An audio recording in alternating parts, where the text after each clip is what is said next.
2, 1, 2. 3 most impactful numbers. 2, 1, 2. Think about it. Some of you maybe have read this before. Some of you have maybe done a lot of cooking, so you know where I'm going with this. But think about it. 212, 212. At 211 degrees, water's hot, right? Water's hot.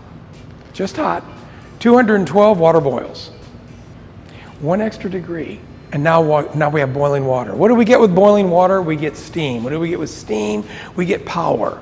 So boiling water creates steam. Steam creates power. Steam created revolution. Steam created the power to move a train. Moving a train helped us industrialize the rest of the country. So steam powers trains.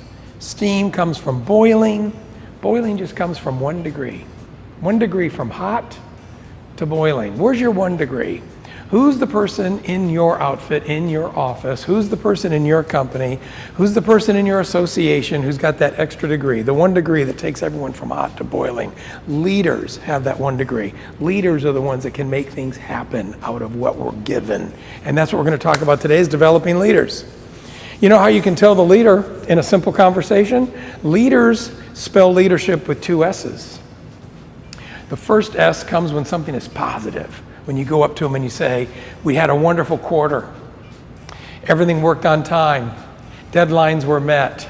Expenses were in line. Profit was up. Stockholders are going to be happy. And the response is what? The response is, God, I got a wonderful team. You know, I've got a good group. They worked really, really hard. That's a leadership with the big S, because leaders share good news. Leaders share success. Let's have a different conversation. Let's say I walk into somebody and said, you know, this was a tough day. I could tell you had a tough day. We were off. Were we shorthanded? Did the product show up late? Things went wrong, okay? We're gonna have to somehow recoup from this, because tomorrow's gotta be a better day. Now, what does the leader do there? The leader shoulders the blame. The leader's gonna start thinking, what could I have done differently? The leader says, I got you, boss. Tomorrow's gonna be better.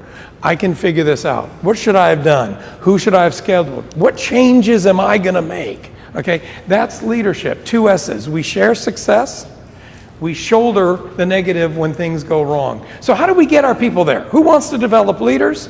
Everyone wants to develop a leader, and development is a process. The process used to go something like this. Hopefully this isn't what you're still doing, but we used to say, let's pick the best worker. The person who really does good work. She gets her stuff done. Okay, everyone wants to work with her. Let's make her the trainer, so she'll train new people. Okay? Now let's take a look at maybe the longest working person, the tenured person, loyal person. That's the manager. Let's have that person manage the people when we're not there. That's what we used to do. See, then we would go back in and we would take a good manager, someone who's managing people and getting things done. We'd make them a supervisor. Now they supervise other managers. So you kind of see where I'm going with this. So what's wrong with that picture? What's wrong with that picture? Where's the leadership in that picture? What we really have is a lose-lose. Because too many times people who do really, really good work may not have the characteristics to train others at it. So good workers, super sellers, may not be a natural sales manager, right? But that's what we normally do. We take them into training, we take them into managing. Just because someone's been there a long time, and that's great. I love tenure, I love loyalty. But does those 2 things alone make sure that they're going to be able to lead the pack? They may not have the characteristics for that. So if we put people into positions and it isn't their natural characteristic, they could fumble. Now they lose, and we lose. We had a good worker that we made a trainer who wasn't a very good trainer. We have a bad trainer, and we lost our good worker. See what I'm saying? So this is what we have to change. We have to develop more from a characteristic standpoint and not from a standard standpoint of things like tenure, work history, bestseller. So can we do that? Can we change that? Leadership needs to be characteristic based. Then we take those characteristics and we develop them. Okay, what characteristics are we looking at? Let's talk of the first step. There's many steps to this. The first step is separating what's and how's. Good leaders are what people. You want what people. They say, here's what the objective is to the department. Here's what we're going to do today. Here's what the weekly objective is. Follow me, I'm the leader, because I know what we need to do.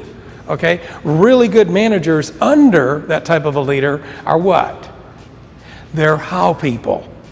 Because they'll say, if that's what the goal is, well then here's how I can get there. If that's what's the objective, well then here's how I can help you get there. That's what we're supposed to deliver, then this is how I fit in that picture to get that job done, right? It's a matter of what's and how's. So we're going to take a look at a lot of other things, but we're going to start with the what's and the how's. And what you do with the what's and the how's is you get yourself a good leader who's ready to lead people, and good leaders speak in one alphabet, and that's all with C's. They are clear about those objectives and about the what's. So you get clarity from a good leader. Okay? They communicate regularly. They're going to say, we're going to review things and we're going to plan things on a weekly basis. So you've got clarity, you've got communication, and then you get consistency. Good leaders say consistent. You always know what they stand. You always know where they stand and what they expect. And that's really, really what we need from our leaders today.